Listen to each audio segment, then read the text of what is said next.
আমাদের মেয়েদের শখের কোনো শেষ নেই।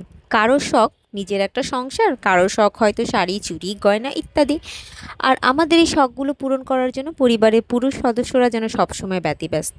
সো আমাদেরও তো উচিত একজন ভালো মা, বোন অথবা স্ত্রী হয়ে পুরুষদের এই শখগুলোকে পূরণ করার জন্য কিছুটা চেষ্টা করা। হতে পারে সেটা ফিনান্সিয়াল সাপোর্ট, হতে পারে সেটা মানসিক সাপোর্ট। আমার বিয়ে হয়েছে ৯ বছর। এই ৯ বছরে আমি যতটুকু আফসিনের বাবাকে খেয়াল করেছি, পুরুষ মানুষ হিসেবে তার বেশ ভালোই শখ আছে, লাইক ঘড়ি, জুতা, মোবাইল ইত্যাদি। আর এর বাইরে বাইক আর গাড়িরও একটা শখ আছে তার। মধ্যবিত্ত পরিবারের সন্তান, চাইলেই তো আর বাইক আর গাড়ি করা যায় না। তারপরেও চেষ্টা করেছি টুকটুক টুকটুক করে আমাদের এই শখগুলোকে পূরণ করার। বিয়ের পরে আফসিনের বাবা জব, পাশাপাশি একটা ছোটোখাটো বিজনেস চালিয়েছে, আর আমি তো জব করেছি।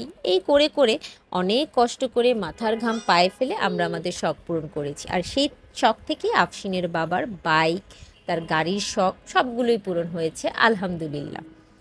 তো বেশ কিছুদিন থেকে আফসিনের বাবা চিন্তা করছিল গাড়িটাকে একটু টাচ আপ করানো উচিত, মানে যেসব জায়গায় একটু স্ক্র্যাচ পড়েছে সেগুলোকে একটু টাচ আপ করা। তার জন্য গাড়িটাকে রং করতে দেওয়া হয়েছে। বিগত 1 মাস থেকে গাড়িটা গ্যারেজেই আছে কালার করানোর জন্য, এবং আদার্স যা টুকিটাকি কাজ আছে। তো আফসিনের বাবা তো মাঝে মাঝে গিয়ে গাড়িটা দেখে আসে। তো সেদিন আমাদেরকেও নিয়ে গেল যে চলো তোমরাও দেখে আসবে, অনেকদিন গাড়িটা গ্যারেজ আছে। তো গিয়ে দেখলাম গাড়ির কাজ মোটামুটি সব শেষ, আর কিছু টুকটাক কাজ আছে, সেগুলো হলে আমাদের গাড়ি কমপ্লিট। তো গাড়ির কাজ আলহামদুলিল্লাহ ভালোই হয়েছে। গ্যারেজটা যেহেতু মোহাম্মদপুরে ছিল, আমার জন্যও সুবিধা হয়েছে।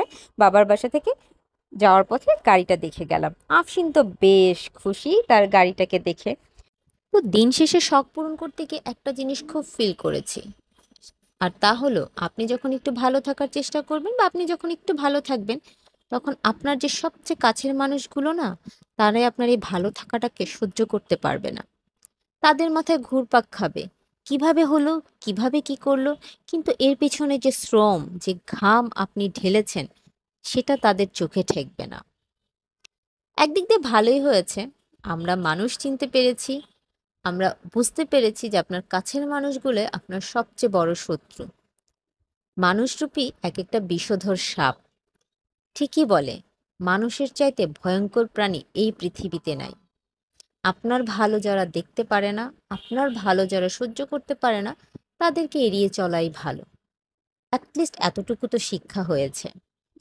তো যাই হোক, আমাদের গাড়িটা আলহামদুলিল্লাহ সুন্দরভাবেই রেডি হয়ে গিয়েছে। তো আমরা গাড়িটা আমার বাবার বাসায় রেখেছিলাম টাচ আপ কমপ্লিট করার পরে। তো সেখান থেকে এখন আমরা গাড়ি নিয়ে চলে যাচ্ছি আমাদের মিরপুরের বাসায়।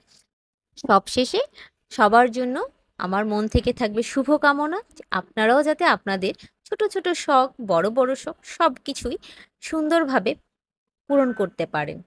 আর আমরা যাতে একজন আরেকজনের বিপদে দাঁড়াতে পারি। আল্লাহ হাফেজ।